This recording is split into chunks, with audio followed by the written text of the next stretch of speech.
Muito bem. Bom dia a todos. Hoje nós teremos o prazer de ouvir o professor Leonardo Freire de Lima.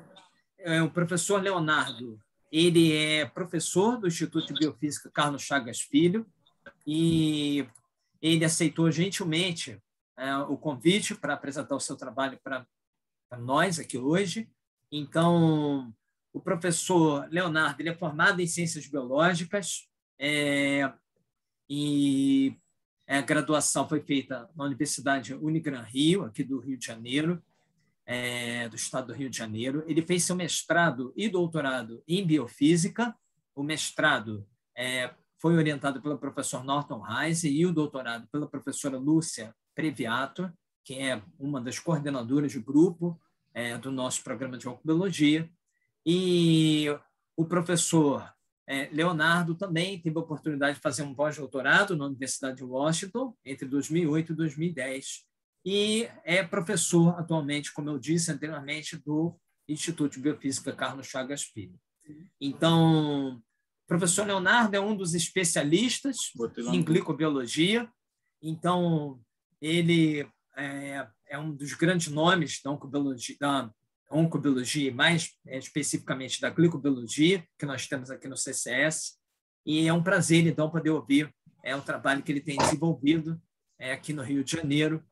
E, bom, Leonardo, super obrigado aí pelo aceite, fique à vontade, a casa é sua. Vamos, então, ouvir a palestra. Eu, nesse momento, pediria que todos checassem se os microfones estão fechados. Vamos deixar as perguntas para o final. Tá? Então, a gente deixa o palestrante fazer a apresentação e depois a gente faz as perguntas, anotem aí, a gente abre para essa parte da palestra. Bom, Léo, é contigo. Obrigado.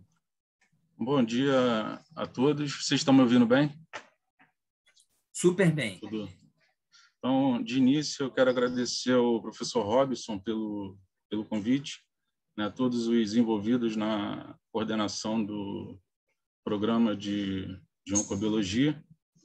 E é sempre um prazer, né, participar, falar um pouco do que a gente vem desenvolvendo aqui no laboratório de glicobiologia.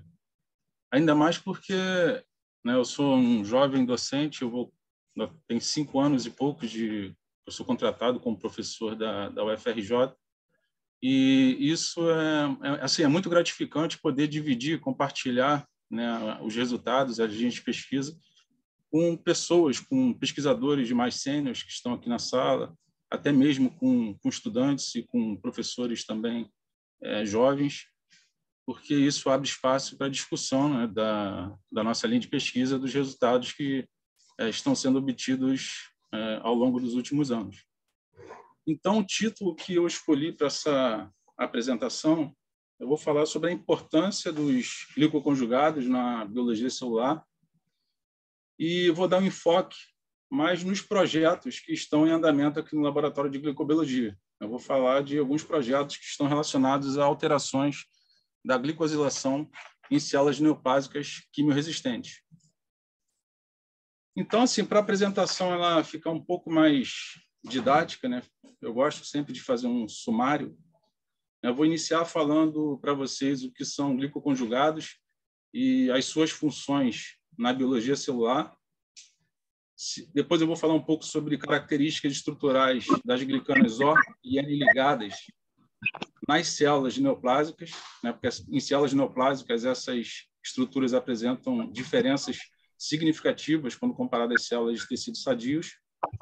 E, por fim, eu vou falar de alguns projetos em andamento, né? Alguns deles já foram até os resultados publicados no ano passado. Então, vou começar com esse primeiro slide, que é muito utilizado em muitas apresentações, né? Que fala do dogma, né? Dos princípios da biologia molecular na década de 70 e 80. Né? E esses princípios, né? Esse dogma, ele traz reflexos até os dias de hoje. Né? Os princípios, na década de 70 e 80, era entender o fluxo de informação entre DNA, RNA e proteínas. Então, isso traz reflexos hoje. Por exemplo, hoje chega alunos para tentar fazer IC no laboratório de glicobiologia, né? Os alunos têm muita pouca noção, ou às vezes nenhuma noção sobre definição do que são glicoconjugados, né? Da importância biológica dessas moléculas. E, por exemplo, quando a gente abre um livro clássico, né, de bioquímica, o livro do Leninger, ou até mesmo tem outros livros muito importantes, o livro de biologia celular e molecular da célula, né, quando o capítulo que trata sobre a membrana celular, né, explora muito, fala muito bem sobre a importância dos fosfolipídios, da bicamada lipídica, das proteínas integrais e transmembranas que são encontradas na bicamada, mas pouco se fala dessas estruturas glicanas, né, que estão representadas aqui por esses símbolos azulzinhos, que decoram as proteínas e os lipídios, né, que são, então, denominadas glicoproteínas e glicolipídios. Mas quando a gente vê uma imagem dessa, isso aqui é uma imagem de microscopia eletrônica de transmissão, isso aqui de uma célula endotelial, né, se torna evidente, na minha opinião, a necessidade de entender a importância dessas glicomoléculas na biologia das células, né? Então, esses glicoconjugados eles fazem referência ao glicocálix, que a gente aprende nas aulas de graduação. E como vocês podem ver, essas glicomoléculas elas se encontram na interface do meio extracelular e do meio intracelular. Então, modulam importantes funções biológicas. Bem, os principais glicoconjugados em células de mamíferos são representados pelas glicoproteínas GPI ancoradas, que aportam, né, as proteínas na superfície das células. Tem as proteoglicanas, que são decoradas com uma ou mais cadeias de glicosaminoglicanas, os glicosfingolipídios e as glicoproteínas, que são decoradas com glicanas O e N ligadas. Bem, eu não vou ficar aqui falando sobre biossíntese, estrutura e função, né, gastando muito tempo falando sobre isso na nossa conversa de hoje, até porque isso não é o intuito do seminário. Mas eu deixo aqui um convite para os alunos, principalmente alunos de pós-graduação, que têm interesse nesse assunto. A gente aqui no Instituto de Biofísica, pelo menos uma vez por ano, a gente oferece a disciplina Fundamentos em Glicobiologia, né, onde a gente trata sobre cada um desses assuntos detalhadamente, sobre a biossíntese, estrutura e função dos glicoconjugados celulares. Mas no contexto da oncobiologia, aqui no laboratório, a gente estuda mais as alterações das glicanas O e N ligadas nas glicoproteínas e também da expressão diferencial dos glicosfingolipídios. Bem, então, vou dar uma pequena introdução aqui para vocês, né, porque muita gente não sabe, né, o que é uma glicana N-ligada ou A-ligada, por que recebe esse nome. Então, as glicanas N-ligadas, né, a N-glicosilação, é o tipo mais abundante, né, e nesse caso, o carbono 1 do açúcar redutor da N-acetilglucosamina se encontra ligado no nitrogênio do grupamento amida das cadeias laterais do resíduo de asparagina. Então, por isso, é chamado de glicana N-ligada. Em relação às O-ligadas, a O-glicosilação, que é muito comum nas mucinas, nas proteínas de elevado peso molecular, o carbono 1 do açúcar redutor, que nesse caso aqui é N-acetilgalactosamina, ele se encontra ligado ao oxigênio das hidroxilas livres das cadeias laterais de resíduos de serina ou trionina. E é claro que, por exemplo, no caso aqui das glicanas da O-glicosilação, né, nesse caso aqui, esse glicopeptídeo, ele é chamado de antígeno TN, ele pode atuar como substrato para outras enzimas, que são genericamente denominadas de glicosiltransferases, que vão adicionando de maneira sequencial açúcares na estrutura para formar glicanas mais complexas, mais longas. Em relação aos glicosfingolipídios, né, eles são constituídos por uma esfingosina e um ácido graxo de tamanho variável, E essas moléculas são unidas por uma ligação do tipo amida. E a ceramida, né, que é formada, ela pode atuar, então, como substrato para a glicosilceramida sintase, por exemplo, gerando a glucosilceramida, que atua como substrato para outras glicosiltransferases. Aqui eu exemplifico uma galactosiltransferase, que vai gerar, então, a lactosilceramida, que atua como precursor de todos os glicosfingolipídios encontrados nas células de mamíferos.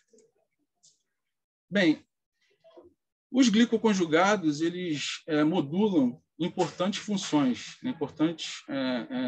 funções biológicas. Por exemplo, aqui eu vou citar para vocês a importância dos glicoconjugados durante o homing, né, a transmigração leucocitária.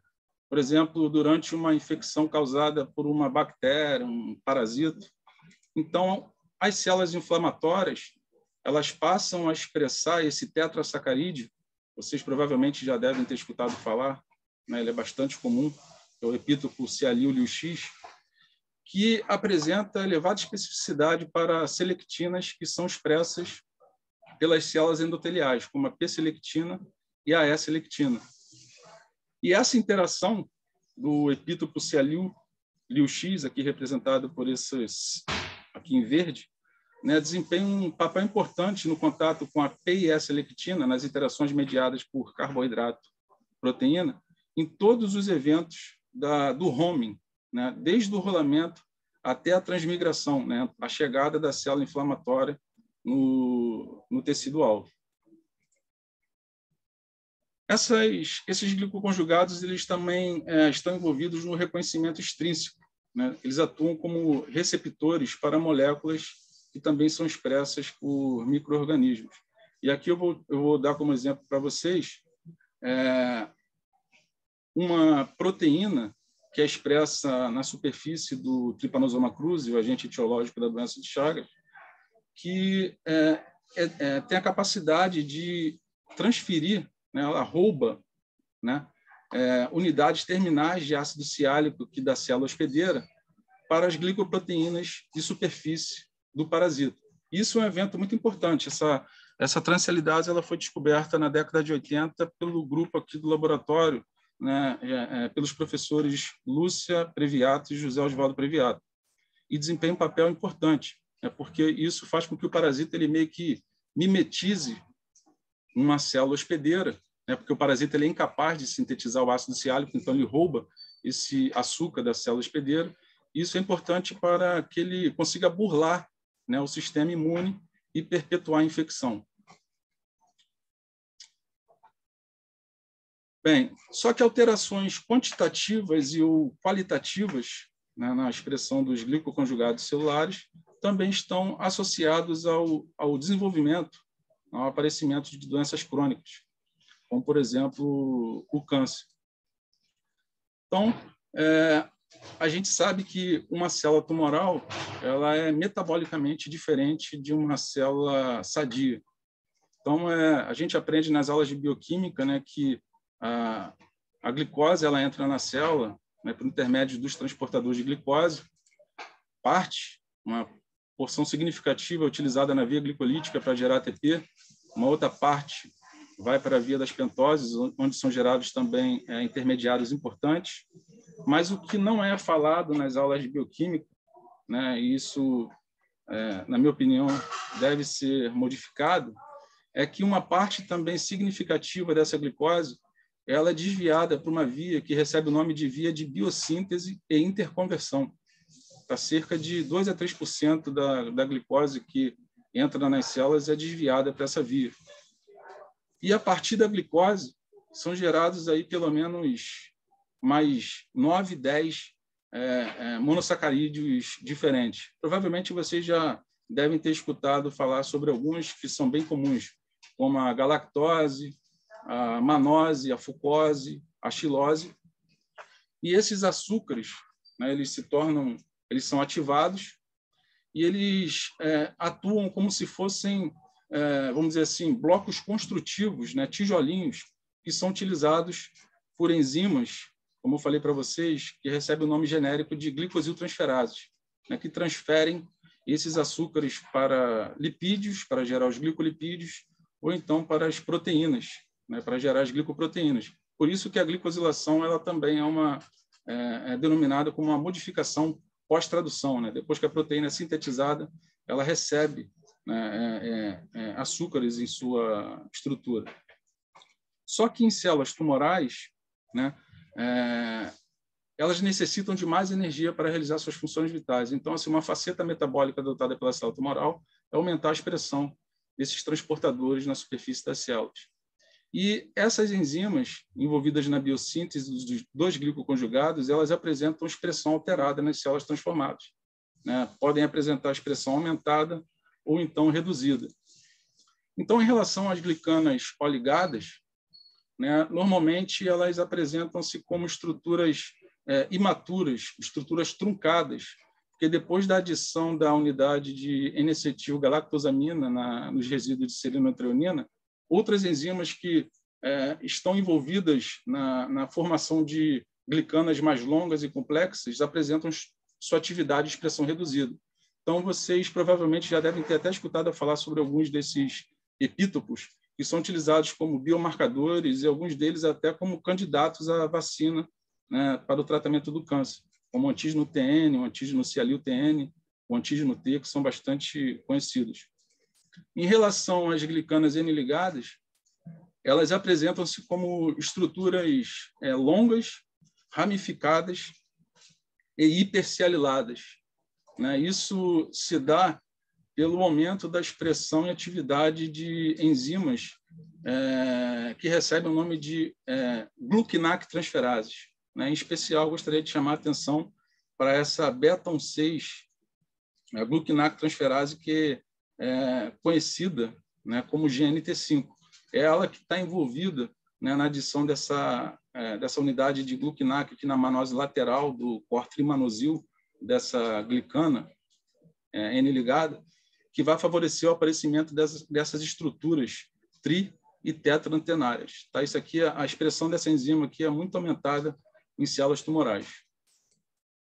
Então, quando a gente tira vê uma imagem, faz uma análise glicofenotípica de células tumorais e de células sadias de um mesmo tecido, por exemplo, né, a gente observa diferenças marcantes, tanto em quantidade como também em qualidade. Qualidade, eu digo, está relacionada à composição sacarídica dessas glicanas que decoram as proteínas. Então, há mais de 4 décadas, né, essa história de que as células tumorais elas apresentam glicoconjugados estruturalmente atípicos em relação às células de tecidos sadios, isso já se sabe há mais ou menos 40 anos. Tem um trabalho que foi publicado pelo meu mentor, né, durante o meu pós-doutorado no exterior, o professor Sentiro Hakomori, que ele fala muito sobre isso, né? Aqui eu faço até uma homenagem ao Dr. Hakomori, uma pessoa que eu sempre tive muito carinho. Ele faleceu aos 90 anos, no ano passado. E nesse trabalho ele fala muito disso, né, que muitos dos epítopos, né, antígenos carboidratos associados a tumores já são bastante descritos e alguns já são utilizados até como biomarcadores para monitoramento, determinar o estágio da doença, selecionar o melhor tipo de terapia. Muitos deles vocês já devem ter conhecido falar, né? São glicoproteínas como a alfa-fetoproteína, o PSA, né? O receptor do fator de crescimento epidermal também é bastante conhecido. Só que hoje, né, os pesquisadores eles estão muito interessados em entender qual o impacto dessas alterações do glicofenótipo das células tumorais, como isso interfere, isso modula a biologia das células tumorais. E no laboratório, a gente vem desenvolvendo alguns projetos. Vou falar um pouquinho sobre cada um deles para vocês aqui, eu vou tentar resumir. A gente vem investigando como essas alterações no glicofenótipo das células tumorais influencia a ativação de vias moleculares associadas ao processo de transição epitélio-mesenquimal, que é um evento comum, né? Aqui está a definição desse processo, a todos os tumores epiteliais e faz parte do modo como as células neoplásicas se comportam para invadirem o estroma adjacente. Esse processo ele pode ser induzido in vitro, né? Esse é um evento importante que está associado à metástase, onde as células tumorais elas apresentam, né, alterações fenotípicas, há uma redução significativa na expressão de marcadores mesenquimais, como, por exemplo, a molécula de adesão E-caderina, que muitos conhecem, desempenha um papel importante na manutenção dos tecidos, né, nas interações homotípicas entre células epiteliais, e o aumento de marcadores mesenquimais, como a vimentina, a fibronectina, a N-caderina, e também de proteases, né, que são importantes para degradar os componentes da membrana basal e favorecer, né, a chegada dessas células à circulação e, posteriormente, a diversos órgãos e tecidos para a formação de metástases. E a gente também tem investigado, mais recentemente, como as alterações na glicosilação, isso em glicoproteínas e também, mais recentemente, em glicolipídios, isso é capaz de modular a aquisição ou manutenção do fenótipo de multiresistência a drogas, né, que é um grande problema hoje no tratamento de diferentes tipos de câncer. Então, muitas vezes o indivíduo ele é diagnosticado, ele passa por um tratamento quimioterápico inicial e muitas vezes, né, as células respondem muito bem a esse tratamento. Às vezes o indivíduo ele é dado como livre do câncer, considerado livre do câncer, mas depois de algum tempo, né, depois de alguns meses, por exemplo, essas células tumorais voltam a crescer, voltam a formar um novo tumor, você tem um relapso, e essas células elas passam a apresentar um fenótipo mais agressivo, mais invasivo. E, além disso, elas já não respondem mais ao tratamento inicial, ao agente quimioterápico que foi inicialmente empregado, e nem a outros agentes quimioterápicos que apresentam mecanismos de ação distintos e estrutura química diferente. Isso define o fenótipo de multiresistência a drogas, também chamado de fenótipo MDR, que é um problema sério, como eu falei, no tratamento do câncer.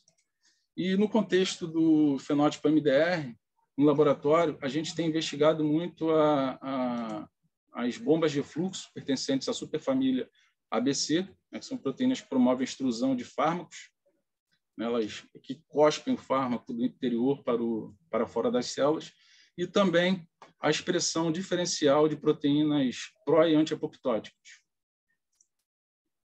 Bem, nesse contexto, utilizando linhagens de carcinoma e adenocarcinoma humanos, nós já demonstramos, um trabalho foi publicado ano passado, aqui no laboratório, um trabalho que foi desenvolvido pelo Dr. Leonardo Fonseca, hoje ele é professor substituto aqui do IBCCF, né? E tem outro trabalho que foi submetido agora, está em análise na Glycoconjugate Journal, onde a gente investiga, demonstra, na verdade, que esse processo de transição epitélio-mesenquimal e a aquisição do fenótipo de multiresistência a drogas, eles podem acontecer simultaneamente, né? E pela primeira vez, a gente demonstra que a glicosilação alterada, né, glicosilações atípicas, conectam esses dois eventos que são considerados multifatoriais. E nesses trabalhos a gente discute muito, né, a importância e mostra também experimentalmente a importância da GNT5, da beta-1,6 N-acetil-glucosaminiltransferase, que no contexto do câncer desempenha um papel importante, porque, por exemplo, em células epiteliais de tecidos sadios, né, as células epiteliais elas permanecem unidas, coesas. Isso é garantido, por exemplo, pelas interações homotípicas mediadas pelas E-caderinas das células adjacentes. E isso é favorecido, né, por uma glicana N-ligada que decora essas E-caderinas. E essas glicanas N-ligadas elas são bissectadas, né? essas interações homotípicas são favorecidas por essa glicoforma da E-caderina. E essa bissectação ela é favorecida por uma glucinac transferase, conhecida cientificamente, né, nos trabalhos como GNT3, que adiciona uma unidade de N-acetilglucosamina nessa manose central aqui do corpo trimanosil. Isso em condições normais. Durante a transformação celular, né, o surgimento de células neoplásicas, há uma redução da expressão e atividade da GNT3 e um aumento da expressão da GNT5, da beta-1,6 N-acetilglucosaminiltransferase. E essa enzima, como eu falei anteriormente para vocês, tem grande relevância em oncobiologia, ela catalisa a adição de uma unidade de N-acetilglucosamina nessa manose lateral do corpo trimanosil. E isso vai ser importante para gerar aquelas estruturas trio-tetra-antenárias hiperceliladas. E essa glicosilação diferencial, isso é capaz de desestabilizar essas interações homotípicas mediadas entre E-caderina e célula adjacente e também desestabiliza aquele complexo formado pelas proteínas P120, alfa-catenina e B-catenina, que atua como ponte entre o domínio intracelular aqui, o domínio intracelular das E-caderinas com os filamentos de actina do citoesqueleto. E a gente sabe que a beta-catenina, né, o aumento do pool intracelular de beta-catenina favorece que essa subunidade ela se transloque para o núcleo, se associe e ative fatores de transcrição que vão levar à transcrição de genes que codificam proteínas envolvidas que modulam a proliferação e a motilidade celular. Bem, um outro trabalho que foi desenvolvido aqui no laboratório, que foi publicado no ano passado pelo Dr. Eduardo Salustiano, então pós-doc aqui do Laboratório de Glicobiologia. Hoje ele está realizando seu novo pós-doc no Instituto de Bioquímica Médica aqui da UFRJ. Nesse trabalho, a gente investigou a importância dos glicolipídios em linhagens de leucemia mieloide crônica, linhagens já bem conhecidas que foram estabelecidas pelo grupo da professora Vivian Rujanek, a Lucena e a FEPS. E a gente, no primeiro experimento, a gente observou que as células quimiorresistentes, a Lucena e a FEPS, elas apresentam um aumento, né, considerável da expressão de glicosfingolipídios quando comparado à célula parental, a K562. A gente ainda não conseguiu fazer a caracterização desses glicosfingolipídios, a gente está fazendo novos experimentos, análises por imunostaining e também estamos pretendendo fazer análise por espectrometria de massa, mas parece que há um aumento da expressão de glucosilceramida e dos gangliosídeos GM1, GM2, GM3. Parece que está aumentado aqui nessas células quimiorresistentes.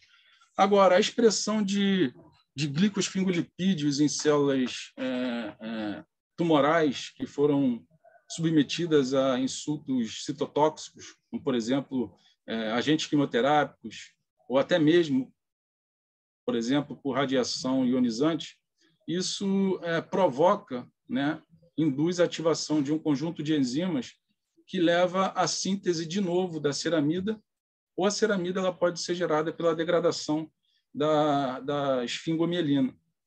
Então, o aumento do pool intracelular de ceramida, a gente sabe que a ceramida ela apresenta propriedades pró-apoptóticas, então o aumento do pool intracelular, né, a célula, ela vai tentar, de alguma forma, se livrar, né, diminuir esse pool intracelular utilizando a ceramida em outras vias metabólicas. Então, isso até justifica porque células tumorais expostas, né, tratadas cronicamente com agentes quimioterápicos, apresentam um aumento na expressão de glicosfingolipídios.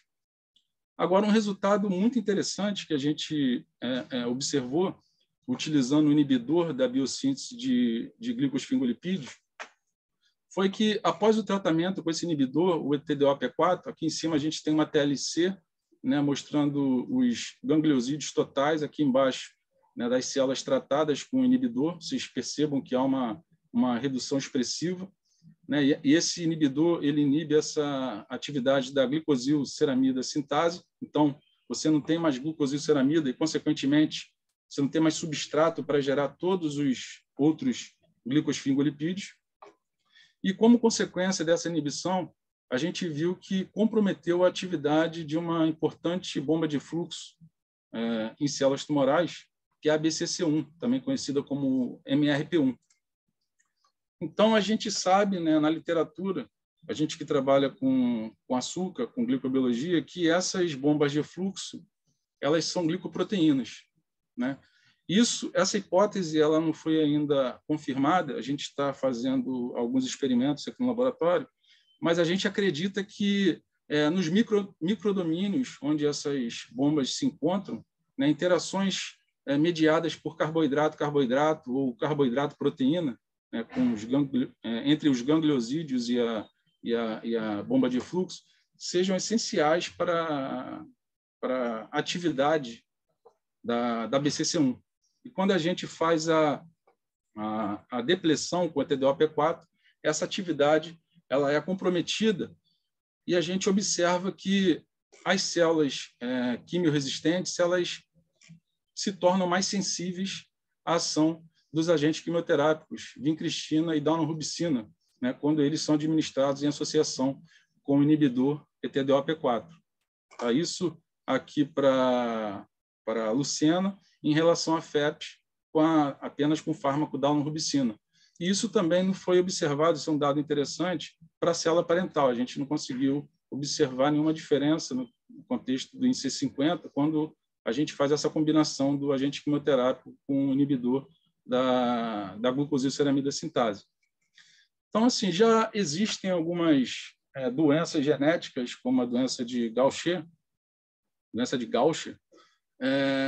que ela está associada, né, relacionada ao acúmulo de glicocerebrosídeos nos lisossomos de células do sistema fagocítico mononuclear, principalmente monócitos e macrófagos, e isso se deve pela ausência de uma glicocerebrosidase. É um nome feio, mas é uma beta-glicosidase, que promove a quebra dessa ligação glicosídica que existe entre a glucose e a ceramida, né? Porque esses glicoconjugados eles são expressos na superfície das células, mas depois eles são endocitados e no compartimento lisossomal eles precisam ser degradados, porque, né, os açúcares, né, eles são novamente utilizados em outras vias metabólicas, inclusive para gerar novos glicoconjugados.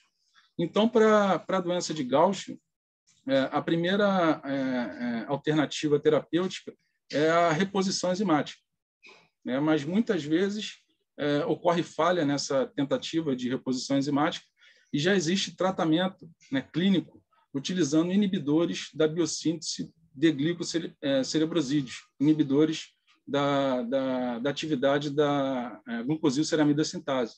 Então, assim, nossos dados ainda são bastante recentes, né, foram publicados recentemente, isso precisa ainda ser corroborado. Novos estudos estão em andamento em nosso laboratório, provavelmente em outros laboratórios estão investigando a mesma coisa, mas seria plausível, né, imaginar que em tumores MDR, em células tumorais MDR, multiresistentes, essa poderia ser uma proposta terapêutica assim, interessante, né, para o tratamento dos pacientes, né, que não respondem aos agentes quimioterápicos. Então, isso ainda precisa ser melhor estudado para se tornar uma realidade. Também vou falar um pouco de um projeto que vem sendo desenvolvido pela uma aluna aqui do laboratório, a Jennifer Santos dos Reis.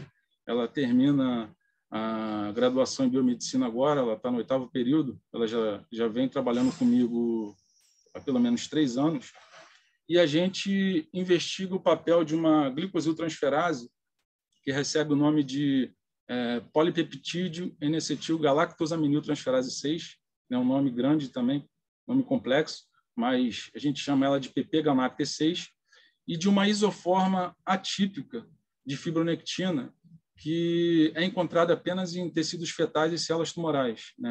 A fibronectina oncofetal ou O-glicosilada. A gente investiga a importância da glicosiltransferase e do produto da isoforma glicosilada da fibronectina no fenótipo MDR em câncer.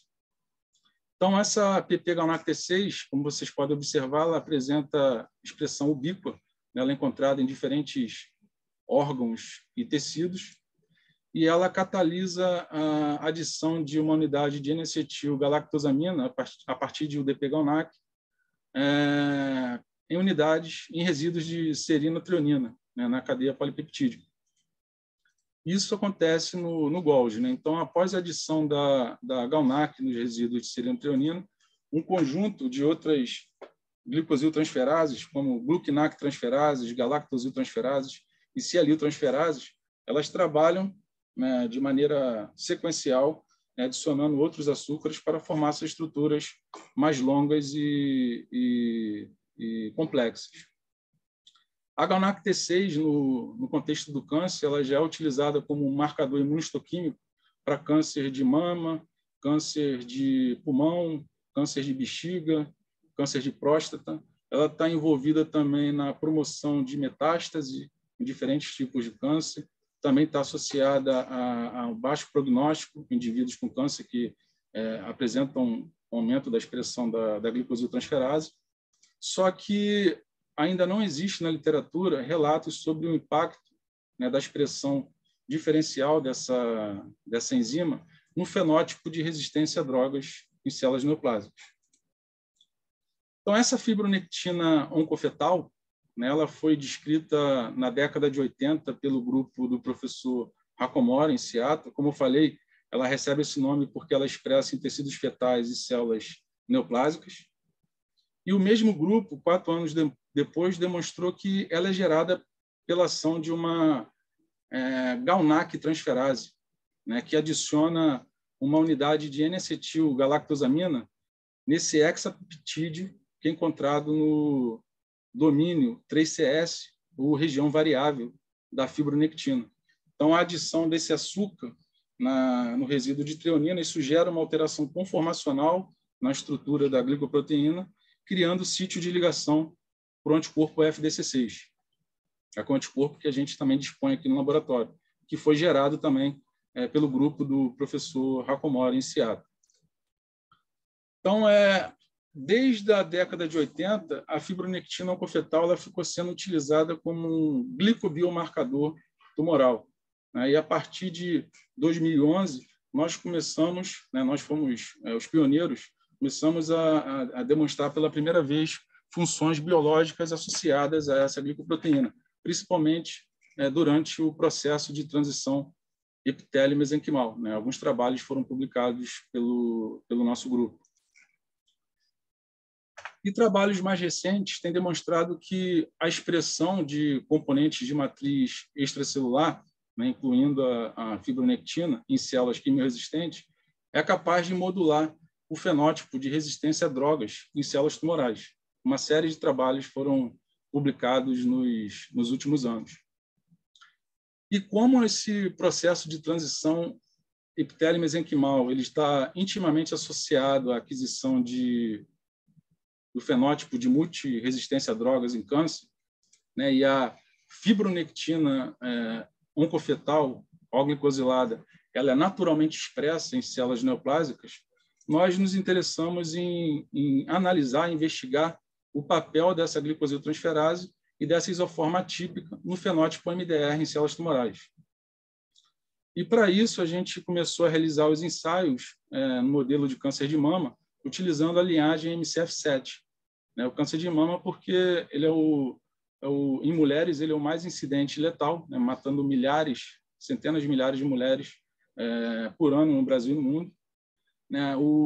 As células elas foram induzidas à resistência utilizando a doxorubicina, que é empregada no tratamento do câncer de mama. E para verificar o fenótipo de multiresistência, nós utilizamos outros agentes quimioterápicos. Também foi utilizada a cisplatina e a vincristina, que também são bastante utilizados no tratamento de diferentes tipos de câncer. Mas, inicialmente, né, antes de iniciar a indução do fenótipo de resistência, nós fizemos uma curva para determinar as concentrações subletais, né, doses não letais do agente quimioterápico. E a gente selecionou as concentrações de 5, 10, 20 e 40 nanomolar de doxorubicina. Então, nessas concentrações, as células elas foram tratadas, expostas, né, durante 6 meses. Foi um tratamento longo, né, tratamento crônico dessas células com essas concentrações dos agentes quimioterápicos. E depois de 5, 6 meses, a gente começou a analisar o fenótipo, né, de resistência, né? Inicialmente, a gente verificou os níveis de transcritos que codificam as proteínas transportadoras da superfamília ABC, né? E como pode ser observado aqui nessas figuras, né, a gente observou um aumento significativo na ABCG2, que é a BCRP, na ABCC1, MRP, mas a gente não observou diferença na PGP, né, que é a ABCB1. E isso foi corroborado, né, a nível de expressão de proteína, que foi monitorado pela técnica de Western blot, né, onde a gente também observa que o aumento da BCC1 e da BCG2, mas nenhuma diferença em relação à PGP, a BCB1. Nós também analisamos nas nossas células os níveis de transcritos que codificam proteínas antiproapoptóticas, e como pode ser observado aqui, a gente detectou um aumento significativo na expressão das proteínas antiapoptóticas BCL2 e BCL-XL, mas em relação às proteínas proapoptóticas, a gente não observou nenhuma diferença significativa. Isso também foi confirmado a nível de expressão de proteína por blot, onde a gente confirma, né, esses dados foram corroborados, né, a gente observa um aumento da expressão de BCL-XL e BCL2, mas BAX e BAD a gente não observou nenhuma diferença. Então, essas alterações elas já mostram que as células adquiriram, né, o fenótipo MDR. Teve um aumento da expressão de proteínas pertencentes à superfamília ABC, a BCRP e MRP1, e também um aumento de proteínas antiapoptóticas, BCL2 e BCL-XL. E aí nós fomos monitorar, né, a viabilidade dessas células, né, utilizando a doxorubicina e outros agentes quimioterápicos para verificar se elas realmente representavam um fenótipo MDR. E como pode ser observado aqui nessas figuras, né, após a exposição crônica, tratamento de 6 meses com 40 nanomolar de doxorubicina, as células, né, se tornaram mais resistentes ao agente quimioterápico, e não só a doxorubicina, mas também a vincristina e a cisplatina. Então, confirmando aqui a aquisição do fenótipo de multiresistência. Nós, posteriormente, fomos analisar os níveis de transcritos para PP GalNAc T6, para fibronectina total e para transcritos de fibronectina que codificam isoformas que carregam o domínio 3CS. E como pode ser observado aqui nessas análises, né, por PCR em tempo real, a gente confirma dados já descritos na literatura, mostrando que a aquisição de resistência promove o aumento da expressão de fibronectina nessas células, que no caso na MCF7. Interessantemente, né, os transcritos de fibronectina codificam, né, isoformas que contêm aquele domínio 3CS, que carrega aquele hexapeptídeo que eu falei lá anteriormente para vocês, que é glicosilado pela GalNAc T6.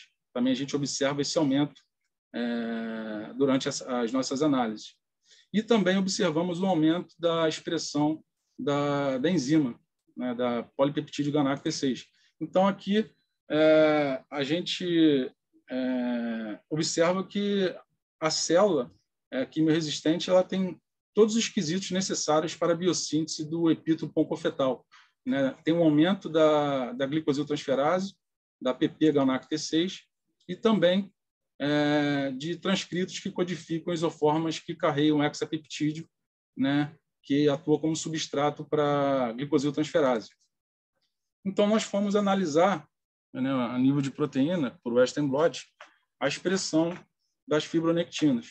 Né? E corroborando dados da literatura, né, a gente mostra que a aquisição de resistência na nossa linhagem, né, realmente induz um aumento da expressão de fibronectina, e aqui a gente utiliza um anticorpo, o clone EP5, um anticorpo antifibronectina, que ele detecta, ele pega todas as isoformas de fibronectina, ele não discrimina se é fibronectina celular, fibronectina plasmática, fibronectina glicosilada ou não glicosilada. Então, aqui a gente mostra que é um aumento da expressão de fibronectina.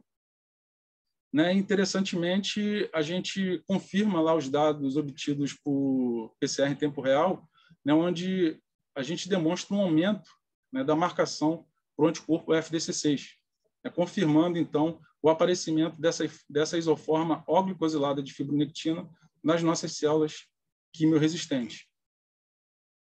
E aqui é só um gráfico, um plot para confirmar, corroborar também os dados descritos anteriormente, que foram obtidos por PCR em tempo real, onde a gente demonstra que há um aumento da expressão da glicosiltransferase. Né? Então, aqui, em células tratadas, né, cronicamente tratadas com doxorubicina, a gente observa um aumento da expressão da PP-GalNAc-T6. Então, aí veio a pergunta, né?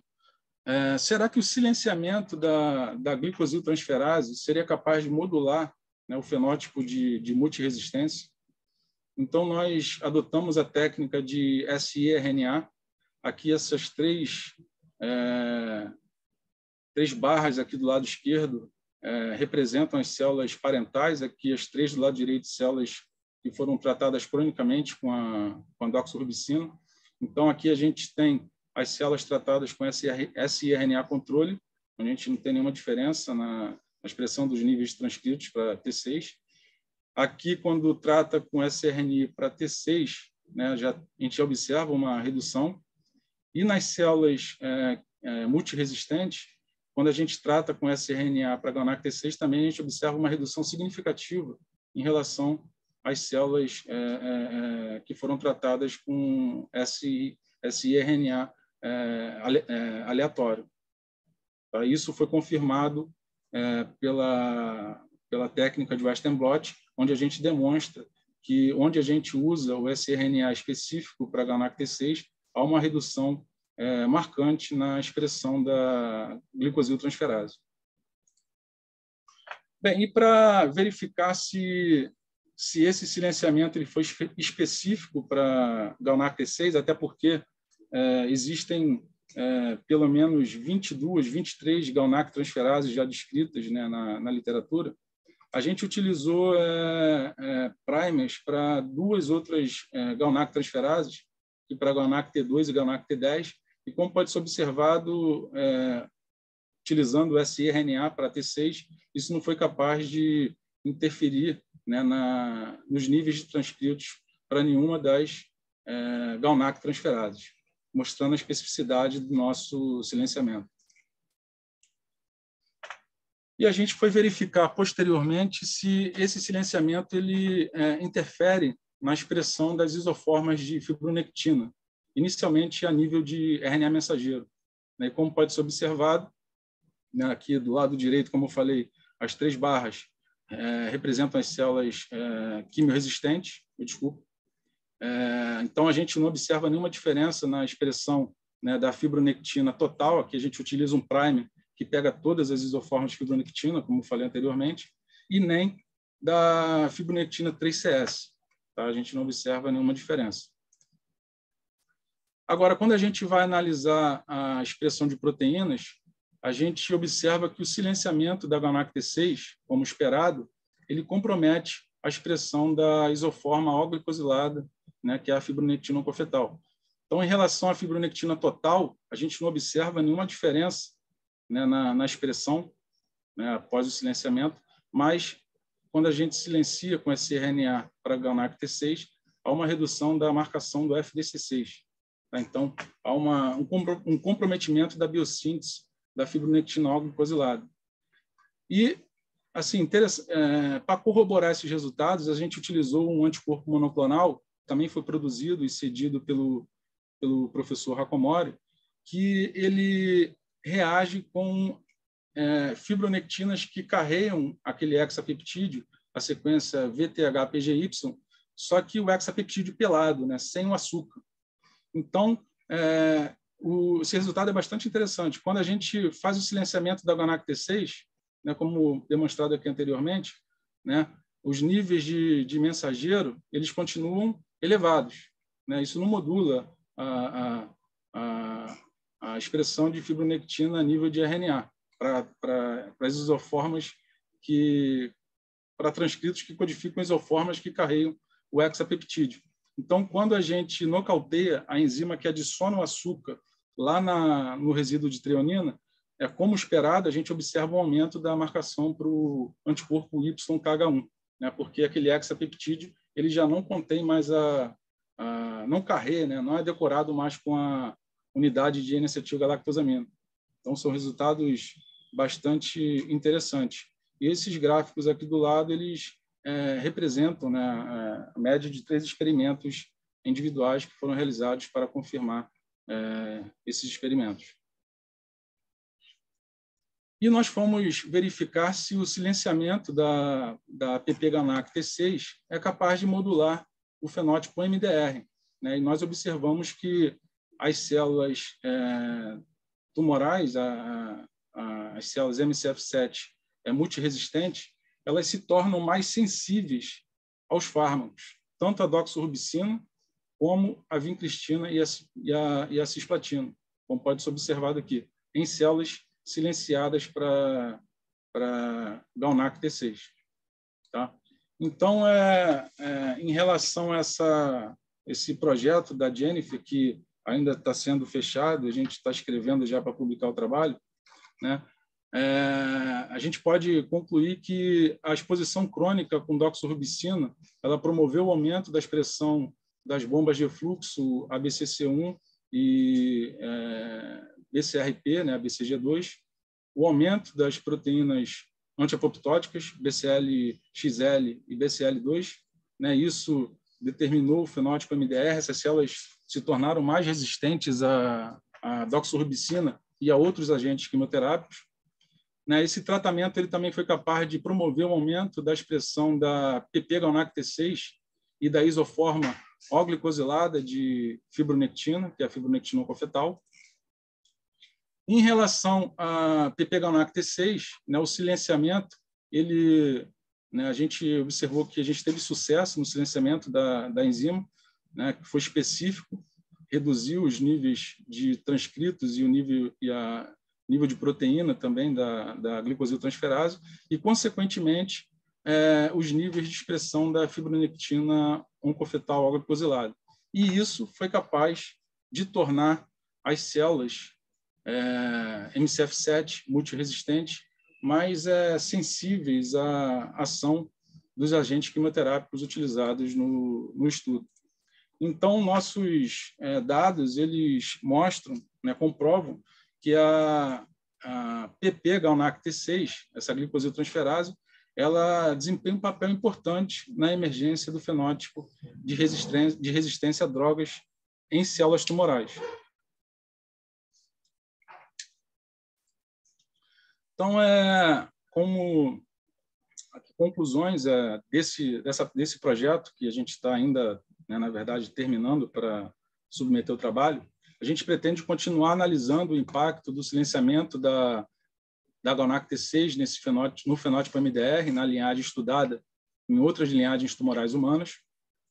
A gente pretende purificar a fibronectina oncofetal e a fibronectina não O-glicosilada, né, utilizando a técnica de coluna de imunoafinidade, e adicionar essas fibronectinas em culturas de células tumorais parentais, né, não foram expostas a agentes quimioterápicos, e avaliar se apenas a presença da glicoproteína oncofetal é capaz de modular o fenótipo de resistência a drogas nas células tumorais. A gente também pretende avaliar se a indução de resistência a múltiplas drogas ela é dependente da interação entre a fibronectina oncofetal e determinadas integrinas, como alfa-5 beta-1 e alfa-5 beta-3, até porque a após a adição dessa unidade de N-acetil galactosamina, a glicoproteína ela sofre uma alteração conformacional, e isso pode estar expondo sítios anteriormente mascarados e potencializando a interação da glicoproteína com ligantes, né, potenciais, como as integrinas. A gente também já está realizando experimentos que visam superexpressar a polipeptídeo GalNAc-T6, uma linhagem de carcinoma de mama murino, a linhagem 4T1, e analisar o impacto da expressão da glicosiltransferase. Né? A gente vai injetar essas células nos camundongos, né, que tem os BALB-C, e submeter esses animais a um regime quimioterápico e analisar se a superexpressão da glicosiltransferase em vivo também tem um impacto no fenótipo de resistência a drogas, e analisar outras alterações glicofenotípicas na linhagem multiresistente. A gente está fazendo também uma análise utilizando uma série de lectinas para verificar outras alterações na expressão de epítopos sacarídicos na linhagem cronicamente tratada com quimioterapia. Bem, se eu tiver ainda mais um pouquinho de tempo, eu gostaria de falar de um outro projeto que a gente está desenvolvendo no laboratório, que não envolve glicobiologia, mas que visa a identificação de moléculas naturais ou sintéticas capazes de inibir vias de sinalização associadas à transição epitélio-mesenquimal. Então, esse projeto já rendeu até a publicação de um trabalho, foi publicado ano passado, e a gente, nesse trabalho, demonstrou que o alcaloide natural piperina, que é um alcaloide isolado dos frutos secos da pimenta do reino, né, que já é sabido que apresenta atividade antitumoral, ele é capaz de inibir eventos associados à transição epitélio-mesenquimal através da inibição de vias canônicas e não canônicas mediadas, né, induzidas pelo TGF-beta. Então, inicialmente, a gente foi confirmar uns dados da literatura, né, onde a gente observa que diferentes células tumorais, REPG2, MCF7 e a 549, elas são sensíveis à ação da piperina, mas só que a gente selecionou doses subletais do alcaloide para verificar essa propriedade anti-TEM, né, a capacidade de inibir eventos associados à transição epitélio-mesenquimal. Então, a gente observou que o alcaloide natural, em doses subletais, ele inibe eventos induzidos pelo tratamento com TGF-beta. Então, como esperado, né, quando a gente adiciona TGF-beta, há um aumento da expressão dos marcadores mesenquimais, N-caderina e fibronectina, mas quando tratados com piperina, principalmente na concentração aqui de 80 micromolar, que é uma dose subletal, isso foi parcialmente ou totalmente revertido na expressão desses marcadores. A gente também observou que o tratamento com alcaloide foi capaz de inibir a motilidade celular, bem como a expressão de uma importante metaloprotease, a MMP2, é importante no contexto do câncer, e que esses eventos eles estão associados à inibição da via canônica e não canônica, né? Da fosfodimade-2 e da fosfo-ERK-2, né? Que o tratamento com alcaloide foi capaz de inibir essa via de sinalização. Então, agora o que a gente está fazendo, isso está sendo realizado em colaboração com um grupo lá da Rural, do Laboratório de Química Orgânica. Eles estão nos cedendo novos derivados da piperina, então foram feitas modificações na estrutura do produto natural, né, diminuindo a cadeia central de carbonos, ou aumentando essa cadeia central de carbonos, retirando aqui as duplas ligações, mexendo no grupamento amida da molécula. Então, a gente vai fazer um screening inicial desses novos compostos, selecionar moléculas tóxicas para as células tumorais, mas não tóxicas para células não transformadas, né? Tentar selecionar ali moléculas que apresentam efeito mais seletivo.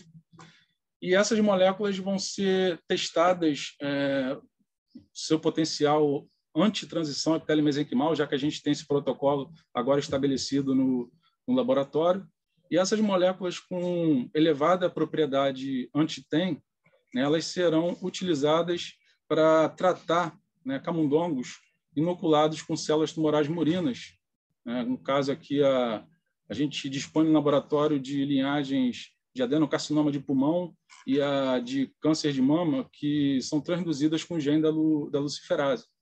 Então, depois do tratamento, a gente consegue monitorar, né, através de análise de bioimagem baseada em fluorescência, né, se o tratamento está reduzindo o tamanho do tumor, está inibindo, né, a formação de novos focos metastáticos.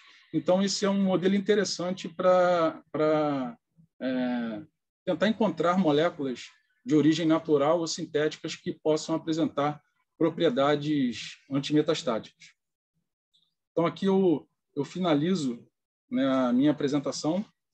Eu gostaria de agradecer mais uma vez o convite do programa de oncobiologia, né, agradecer os alunos de iniciação científica do laboratório que participam desses projetos que foram citados aqui na minha apresentação, a Jennifer, o Marcos André, a Karen Francisco, Jéssica Lemos, minha aluna de pós-graduação aqui, a Vitória Souza, o Lucas Jacques, que foi meu aluno de doutorado e agora ele está na Alemanha, já saiu do laboratório.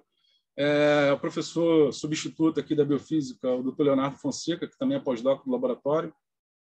A pós-doc Kelly Monteiro, também aqui do laboratório. O Eduardo Salustiano, que, como eu falei durante a apresentação, fez um trabalho muito interessante aqui, investigando a expressão diferencial de glicosfingolipídios nas linhagens de leucemia mieloide crônica. Ao Carlos Antônio, que chegou há pouco tempo no laboratório, mas já vem fazendo diferença, vem contribuindo bastante com as linhas de pesquisa. Também não posso deixar de agradecer ao doutor Rafael Valente, que hoje é professor do campus da UFRJ, lá em Santa Cruz, né? Ele foi pós-doc aqui no laboratório e também ajudou a implementar essa linha de pesquisa sobre resistência a drogas em células tumorais, teve uma contribuição muito importante.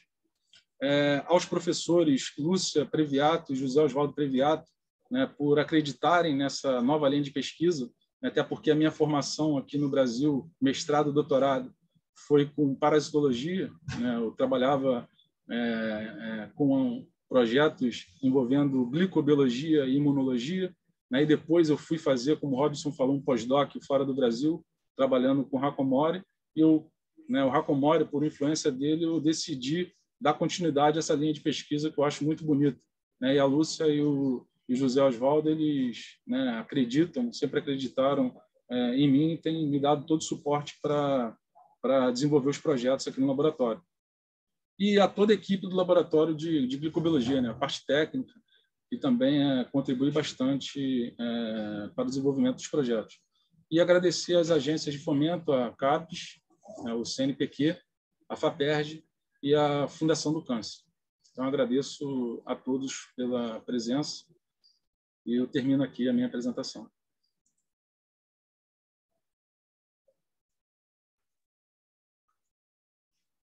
Muito bem. Leonardo, super obrigado aí pela excelente palestra. Eu abro, então, para as perguntas. Caso a pessoa queira abrir o áudio ou se quiser enviar aqui no chat, pode ficar à vontade. Vou começar, então, fazendo uma pergunta para você, Leonardo. Vocês pensaram em analisar também bancos de dados, como o TCGA, por exemplo, enzimas como essa PPGalNAc T6? Como é que são os níveis de expressão entre, por exemplo, subtipos de câncer de mama? Vocês pensaram a gente ainda não fez essas análises, Rob. Isso aí a gente já conversou, assim, é uma proposta que tem que ser feita, né? Porque é bastante interessante. Mas já existe na literatura uma série de trabalhos que mostram que a GalNAc T6 ela expressa não só em câncer de mama, ela expressa em diversos tipos de células neoplásicas, e por isso até ela é utilizada como um marcador também de malignidade, né? Indivíduos que têm um aumento da expressão da PP GalNAc T6, ele está associado a um mau prognóstico da doença. Mas, com certeza, essa análise nos bancos é necessária para enriquecer o nosso estudo. Você pensa em outras enzimas que poderiam ser analisadas lá? Porque, assim, a experiência no laboratório que tem muita informação nesses bancos de dados. Assim, você teria outras enzimas candidatas a serem analisadas nos bancos de dados relacionados com o trabalho de vocês? Relacionadas ao quê? Desculpa, Robson. Ao trabalho de vocês, assim, diretamente ao... você falou especificamente da GalNAc T6. GalNAc T6. Então, quer dizer, uma enzima, mas outras seriam candidatas também a essa análise? Em relação à biossíntese da glicoproteína que a gente tem estudado aqui no laboratório, nesse projeto especificamente que eu falei, já está comprovado que a GalNAc T6 é a enzima que catalisa a adição do açúcar lá na estrutura da fibronectina para gerar o epítopo oncofetal. Nenhuma outra glicosiltransferase faz isso. Isso foi realizado, na verdade, com enzimas recombinantes, utilizando o hexapeptídeo como substrato, e eles viram que apenas a GalNAc T6 é capaz de catalisar a adição da GalNAc lá no resíduo de treonina. Então, assim, em relação à expressão da fibronectina oncofetal, apenas a GalNAc T6 ela participa. Mas, assim, pensando a nível translacional também é importante.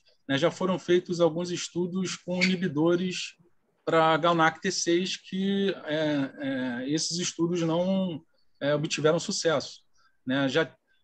Mas já descreveram inibidores para outras GalNAc transferases. Só que o problema é que, inibindo a biossíntese de glicanas oligadas, utilizando esses inibidores, isso inibe a expressão de glicanas oligadas de uma maneira geral nas células. Isso acaba induzindo a célula a morrer por apoptose. Então, assim, ainda não existe nada de muito concreto em relação à terapia baseada na inibição dessa glicosiltransferase. Teria toxicidade, né? Bom, mas interessante, né? Porque existem também as abordagens de tentar dirigir isso para um alvo mais próximo, né? Fazer alguma coisa com endereçamento para o tumor. Mas, enfim. Bom, perguntas adicionais, gente? Alguém aqui na plateia queira abrir o microfone ou colocar no chat? Muito bem. Bom, se não há perguntas adicionais, Léo, queria agradecer mais uma vez sua disponibilidade, excelente aula. E, mais uma vez, convidar todos aqui presentes para visitarem o site do Programa de Oncobiologia, visitarem também o site do Simpósio de Oncobiologia, que será o nosso próximo evento. Na verdade, daqui a menos de 2 semanas, 8, 9, 10, então já está aí batendo nas portas. Então, nos encontramos em breve para esse que é o evento, eu diria, maior assim, do Programa de Oncobiologia. E agradecer a todos pela presença aqui hoje. Vamos seguir, então, com nossas atividades no mês que vem. Obrigado mais uma vez.